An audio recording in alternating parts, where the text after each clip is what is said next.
नमस्कार, मैं हूं डॉक्टर दीपिका। इस वीडियो में हम आपके आए हुए कमेंट्स में से कुछ ऐसे कमेंट्स का जवाब देंगे जो कि सभी के लिए जानना जरूरी है। तो शुरू करने से पहले हम आपको बता दें कि अब हम हर शनिवार को शाम 7 से 8 बजे तक लाइव होंगे, लेकिन लाइव होने का कंफर्मेशन हम शुक्रवार को ही देंगे कि हम लाइव होंगे या नहीं होंगे। तो अगर आपने हमारे चैनल को सब्सक्राइब नहीं किया है तो चैनल को सब्सक्राइब करें ताकि आपको नोटिफिकेशन मिले कि हम लाइव होंगे या नहीं होंगे। तो शुरू करते हैं पहले सवाल से। पहला सवाल है शिमा निखत का, जो हमें पूछती है कि मैम, क्या हम हमारे दांतों को लेमन या सॉल्ट से क्लीन कर सकते हैं? कुछ साइड इफेक्ट तो नहीं होगा? तो उसके लिए आपको बता दें कि नींबू और नमक से दांत साफ किए जा सकते हैं, लेकिन उसके लिए आपको कुछ बातों का ध्यान रखना होता है। जैसे कि उसके तुरंत बाद ही आपको सादा पानी से कुल्ला करना होता है, आधे घंटे तक ब्रश नहीं करनी होती है, ना ही कोई टाइट चीज खानी होती है, क्योंकि नींबू जो होता है वो दांत की सतह को नरम कर देता है, जिससे कि अपन कोई भी टाइट चीज खाते हैं तो दांत की जो सतह होती है वो घिसती है। जैसा कि हमने सेंसिटिविटी वाले वीडियो में बताया था, जिसका ऊपर आई बटन पे लिंक आ रहा है, आप इसे वहां देख सकते हैं। अगला जो सवाल पूछ रहे हैं वो है प्रीतम जांगीड़। इनके डिफेंस पे है और इनके 3 क्वेश्चन हैं। तो ये पूछते हैं कि क्या ओवरबाइट नॉर्मली सबके रहती है थोड़ी बहुत? तो इसका जवाब है हाँ, सबके ओवरबाइट होती है। ओवरबाइट होती ही है नॉर्मल, पर बहुत ज़्यादा नहीं, इतनी ज़्यादा नहीं होनी चाहिए कि ऊपर वाले दांत नीचे वाले दांतों के भी नीचे मसूड़े पे जा रहे हो। जैसे मैं आपको इस मॉडल पे बताना चाहूँगा कि ओवरबाइट मतलब ये कितना इसको ओवरलैप कर रहे हैं नीचे वाले दांत को। ये क्वेश्चन बहुत सारे लोगों ने और भी पूछा है कि हमारे ऊपर वाले दांत नीचे वाले दांतों को थोड़ा सा ओवरलैप कर रहे हैं।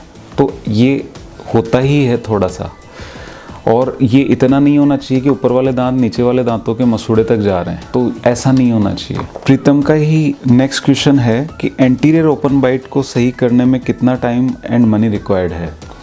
तो एंटीरियर ओपन बाइट को ठीक करने में कम से कम 1.5 से 2 साल का टाइम चाहिए होता है। वो ब्रेसेस के थ्रू होता है। और खर्चे की हम बात करें तो आप ब्रेसेस वाला वीडियो देखिए, इसका ऊपर आई बटन पे लिंक आ रहा है, तो उसमें सब तरह के ब्रेसेस के खर्चे की बात की हुई है। इन्हीं का अगला क्वेश्चन है, क्या मेरी एक साइड से चबाने की आदत से ये सब हुआ है?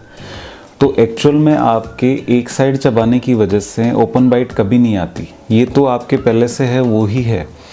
पर एक साइड चबाने की वजह से और बहुत सारे चेंजेस अपने मुंह के अंदर हो जाते हैं। तो इसलिए मेरी आप सबसे यही रिक्वेस्ट है कि आप दोनों तरफ से खाना खाइए। कभी भी हमें एक ही साइड से खाना नहीं चबाना चाहिए। उससे होता क्या है कि अपने जॉ के अंदर खूब सारी चीज़ें उसके अकॉर्डिंग एडजस्ट हो जाती हैं। कैसे? जैसे कि आप एक साइड से चबा रहे हैं तो जो जबड़े का जो जॉइंट होता है तो उसमें एक ही साइड की मसल्स ज़्यादा स्ट्रॉन्ग हो जाएंगी, एक साइड की वीक हो जाएंगी। दूसरी बात, अपनी जीभ और दांत उसके अकॉर्डिंग एडजस्ट हो जाएंगे। फिर आप बहुत टाइम तक एक साइड से खाना खाते रहेंगे और फिर उसके बाद ये सोचेंगे अब मैं दूसरी साइड से भी खाना खाने लग जाऊं। तो दूसरी साइड से जब आप खाना खाएंगे तो उसमें आपको बड़ी दिक्कत आएगी। पहली बात तो हैबिट नहीं होगी, ना तो आपकी गाल की ना जीभ की। तो जब आप उधर खाना लेके जाएंगे तो उससे बटके आने का, बाइट होने का चांस बढ़ जाएगा, जिससे कि फिर मुँह में बार बार घाव होगा, छाले पड़ेंगे। तो ऐसी दिक्कत होती है। इसलिए आप जब भी खाना खाएं दोनों साइड से खाएं। अगला इसमें सवाल पूछते हैं शाहरुख। वो क्या पूछते हैं, सर मेरे टीथ पीले होते जा रहे हैं पानी के कारण, इसका कोई इलाज है कि कैसे क्लीन करें? मैंने डेंटिस्ट को भी दिखाया, उन्होंने कहा पानी के कारण है और कोई उपाय नहीं बताया, आप बताएं। देखिए, पानी की वजह से जो दांत पीले पड़ते हैं तो उसके लिए आपको वहाँ पे आरओ वगैरह लगाना पड़ेगा, क्योंकि पानी आपके शरीर में जाके और हर जगह इफ़ेक्ट डालता है, आपके दांतों पे भी, आपकी हड्डियों पे भी। तो इसलिए इसके लिए यही सलाह है कि आप या तो आरओ लगवाएं या पानी अपना चेंज करें, तो उसी से ये प्रॉब्लम सॉल्व हो सकती है। बाकी अगर ऐसी स्थिति में अगर बाहर से आप कोई ट्रीटमेंट लेंगे तो उसका रिजल्ट नहीं आएगा, क्योंकि पानी तो वही ले रहे हैं ना रेगुलर, तो इसलिए वो वापस हो जाएगा। अगला क्वेश्चन है वो भी डिफेंस पे है, जो साहिल हमसे पूछ रहे हैं कि सर अगर एक्स्ट्रा टूथ होंगे तो देखिए, जो पॉइंट्स हैं वो अपने नेचुरली जितने दांत होते हैं उसके अकॉर्डिंग ही डिसाइड होते हैं। तो अगर आपके एक्स्ट्रा टूथ हैं तो उसका कोई एक्स्ट्रा पॉइंट आपको नहीं मिलेगा या एक्स्ट्रा पॉइंट आपके ऐड नहीं होगा, वो तो आपको नॉर्मल टूथ के अकॉर्डिंग ही काउंट होगा। एक्स्ट्रा टूथ है, अपनी सही पोजीशन पे है, तो कोई उसका एक्स्ट्रा पॉइंट काउंट नहीं होगा। ये क्वेश्चन हमें और भी कुछ लोगों ने पूछा था कमेंट बॉक्स में, तो उसके अंदर मैं आपको यही जवाब देना चाहूँगा इसका कि अगर आपके 32 दांतों से ज़्यादा दांत हैं तो उसका आपको एक्स्ट्रा पॉइंट नहीं मिलेगा। लास्ट क्वेश्चन है ओनकार का। ये पूछते हैं कि मेरे टीथ का कैप निकल गया है तो उसको लगवाना ज़रूरी है, ना लगवाने से कोई प्रॉब्लम होगा, प्लीज़ बताएं। तो देखिए, अगर आपकी कैप निकल गई है, अगर आप वहाँ पे वापस उसको नहीं लगवाते हैं तो क्या क्या दिक्कत होंगी आपको। एक तो उस दांत को जगह मिल गई बाहर निकलने के लिए, तो वो उस जगह पे बाहर आ जाएगा थोड़ा सा। इसके लिए हमने एक डेडिकेटेड वीडियो बनाया है जिसमें कि अगर दांत आपके मुंह में नहीं है तो लगवाना क्यों ज़रूरी है, तो आप ऊपर आई बटन पे लिंक आ रहा है, वहाँ उसकी डिटेल देखें।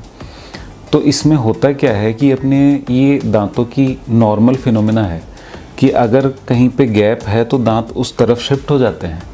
तो जैसे कि आपने कैप के लिए उसके चारों तरफ जगह बनवाई है, दांत को काटा है जिससे उसके चारों तरफ जगह बन गई है, तो उस जगह के अंदर अब आपने कैप लगवा रखी थी, तब तक तो वो जगह रिजर्व थी।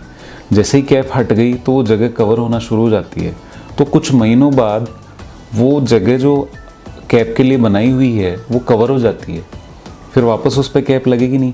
अच्छा, कैप आपने जिस दांत पे लगवाई है तो ऐसे तो लगवाई नहीं होगी आपने, या तो रूट कैनाल हुआ है तब लगवाई होगी, या फिलिंग कोई किसी किनारे पे होगी इसलिए वो कैप लगवाई होगी। तो आप कैप नहीं लगवाएंगे तो वो रूट कैनाल किया हुआ दांत है तो वो टूट जाएगा, तो वो ख़राब हो जाएगा दांत। साथ ही अगर साइड में फिलिंग की हुई है तो वहाँ रुकेगी नहीं फिलिंग। तो इसलिए कैप अगर आपकी निकलती है तो मेरी सलाह यही है कि उसको तुरंत वापस लगाएं। 2-4 दिन, 5 दिन, 10 दिन के अंदर जैसे ही आपको टाइम मिलता है डेंटिस्ट से अपॉइंटमेंट लेके जल्दी से जल्दी वो कैप वापस लगवाएं। ऐसे ही इन्फॉर्मेटिव वीडियो हम बनाते रहेंगे। अगर चैनल पे आप नए हैं तो सब्सक्राइब ज़रूर करें। अगर वीडियो पसंद आया है तो लाइक करें और फैमिली और फ्रेंड्स में ये वीडियो शेयर करें ताकि उनको भी ऐसी इन्फॉर्मेशन मिले। Thank you.